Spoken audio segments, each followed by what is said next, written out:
Good afternoon. A violent tornado has ripped through the U.S. state of Mississippi, killing at least 23 people and causing scenes of utter devastation. Homes and other buildings have been destroyed and large vehicles, including lorries, have been upturned and smashed. Emergency services are trying to reach survivors thought to be trapped under the rubble. The mayor of one town, Rolling Fork, said it had been essentially wiped out. David Willis reports. The extent of the devastation is truly extraordinary. Entire communities reduced to piles of matchwood. Heavy vehicles were picked up and tossed around like toys. Dozens are still missing, but it's difficult to imagine anyone emerging from this sort of devastation alive. The tornado struck at night, leaving bewildered residents struggling to take in the impact of such a malevolent force of nature. Around 8:20, we had the tornado sirens going off, warning people to, take cover. It happened so fast. Right now, we got multiple homes damaged in the Silver City area, also in other parts of the area of the county. Local residents say the first they knew of it was when the lights started flickering. Many were left stranded after their vehicles were swept away. We had to get ourselves into the middle part of the house, and we did, and we got in there, and obviously it was coming right behind us because as soon as we got in there, we heard a big boom. Sad. It really is. Every trailer in this town gone. Rescue crews have been surveying the effects of a tornado, which, as well as reducing vast areas to a virtual wasteland, also cut power to around 100,000 homes. Rebuilding these communities in one of the most impoverished parts of America will take years. David Willis, BBC News, Washington. A former MI5 spy whose secret meeting with the IRA helped to bring peace to Northern Ireland after decades of violence has broken his silence. The man known as Robert has spoken to the BBC about how he defied orders in the mid-1990s, acting without the government's knowledge. Peter Taylor reports. By the early 1990s, more than 3,000 people had been killed on all sides in what was known as the Troubles. The continuing violence was fed by one question: should Northern Ireland remain in the United Kingdom or become part of a united Ireland? When peace finally came with the Good Friday Agreement, I was convinced that an MI5 secret agent had played a vital role in helping to make it happen. He ran a top-secret back channel between the British government and the leadership of the IRA. I finally tracked him down, but following MI5's rules, he lied to me and said he wasn't the man I was looking for.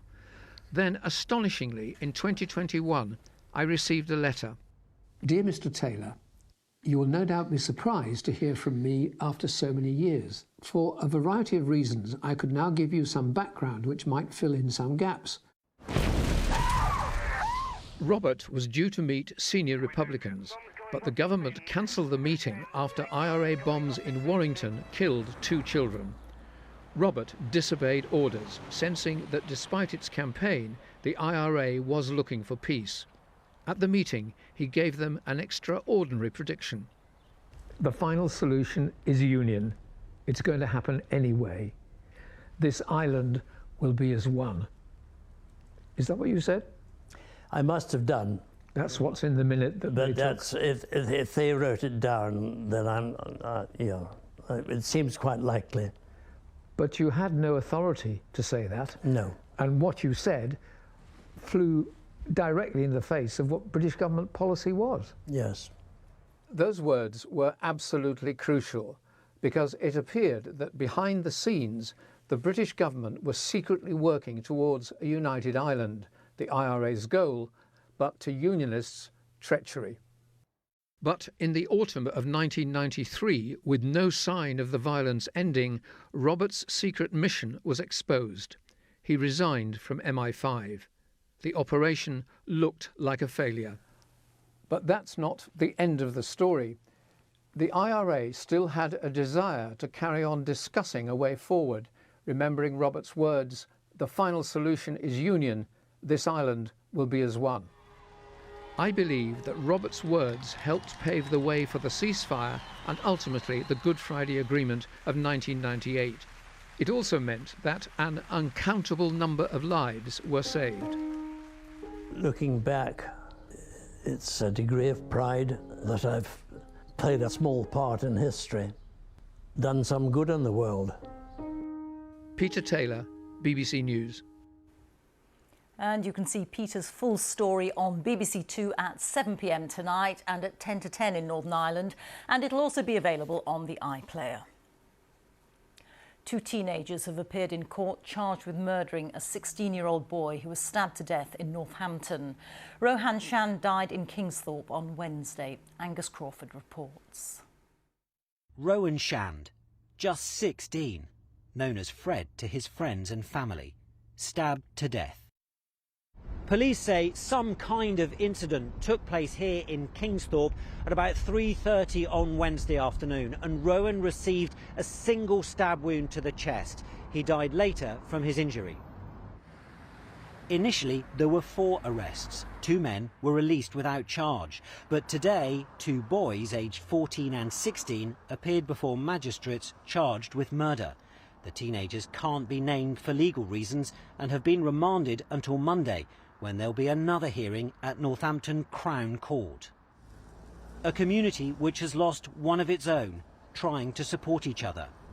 The young ones have been come in and they are absolutely devastated. They're devastated and shocked. And, you know, the church, the community, all we just want to come together and, you know, be there for this. There's been an online appeal to help Rohan's family. So far it's raised more than £19,000.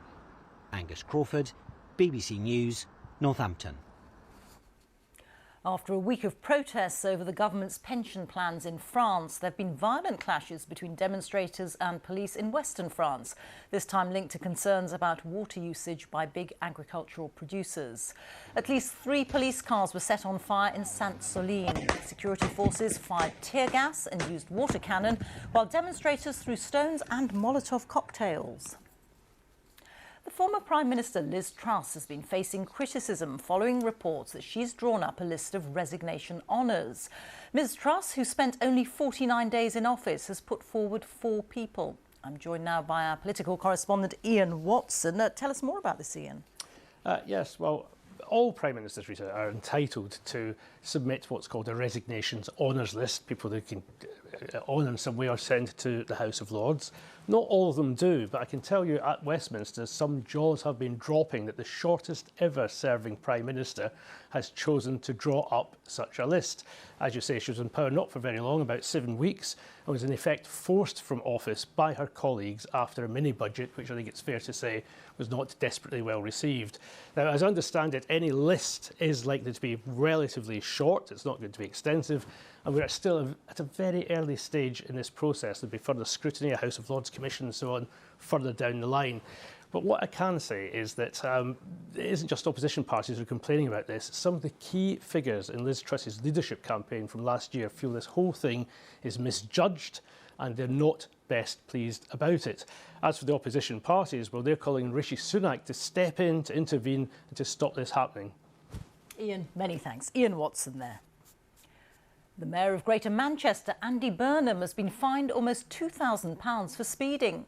Mr Burnham was caught driving at 78 miles per hour on a section of the M62 motorway where there was a reduced limit of 40 miles per hour. In a statement, he admitted he was going too fast. A massive asteroid dubbed the City Killer because of its size is passing between the Earth and the Moon this weekend. It may look like a tiny dot, but this asteroid is travelling at 17,000 miles an hour and is thought to be between 40 and 90 metres wide. Scientists say there is no chance of it making contact with our planet and it'll pass safely by. Time for all the sport now. Here's Lizzie Greenwood-Hughes at the BBC Sports Centre. Lizzie. Thank you, Rita. Good evening. We're starting with international football, and Scotland and Wales are both in action today as they begin their qualifying campaigns for Euro 2024. Wales play Croatia later, but Scotland are off to a flying start with a 3-0 victory over Cyprus. Joe Linsky reports. For Scotland, match 1 was must win. Their path to the Euros would start at home to Cyprus, the lowest ranked team in their group. But right now, hope rings round Hampden. Scotland reached the last Euros and now feel they have their strongest squad for years. Key to it all are the goals of their midfielder. In the last 4 years, John McGinn's their top scorer. His 16th for his country was their qualifying lift-off. Scotland's captain called this group the toughest of them all. They face Spain here on Tuesday, where Scott McTominay's experience may be key to a result. The second and crucial goal. Here he came off the bench to ease the Scottish nerves. 87 minutes in, they had their second goal, but there was still time for more. Before today, McTominay had scored just once for Scotland. Now Cyprus opened up to give him 2 in 6 minutes. For Scotland, greater tests are coming, but they have their winning start. Joe Linsky, BBC News. Arsenal women moved up to second in the WSL with a huge win over North London rivals Tottenham. They beat them 5-1 to go ahead of Manchester United on goal difference and are now just 2 points behind champions Chelsea. It's the opening weekend of the Women's Six Nations Rugby. The defending champions England are in action against Scotland right now. They are 31-0 up approaching half-time. But in the early kick-off, Wales made the perfect start to the tournament, thrashing Ireland 31 points to 5. They scored 5 tries in the bonus point victory in front of a record crowd in Cardiff. Well, there were plenty of men's Six Nations stars on show at the Tottenham Hotspur Stadium today as Premiership leaders Saracens flexed their muscles against Harlequins, beating them 36-24 to increase their advantage at the top of the table and with it dent Quinn's diminishing playoff hopes. There was a bittersweet ending to the World Figure Skating Championships for the British pair Lila Fear and Lewis Gibson. They're now Britain's highest placed ice dancers at a world level since Torvill and Dean in 1984, but they finished just outside the medals in 4th place. The USA won gold. And you can watch their free dance on the BBC Sport website, as well as follow England v Scotland in the Six Nations. But that's it from me. Back to you, Rita. Thank you very much for all that, Lizzie. Now, earlier this week, we reported on the story of Flight Sergeant Peter Brown, who served in the RAF during the Second World War and who died alone at the age of 96. Well, after an appeal for any surviving relatives to come forward for his funeral service, organisers say they've been inundated with requests from the public to attend, and plans are now afoot to move the service to a larger venue in Westminster to honour him. Well, there's more throughout the evening on the BBC News channel. We are back with the late news at just after 10:15. Now on BBC One, it's time for the news where you are. Bye-bye.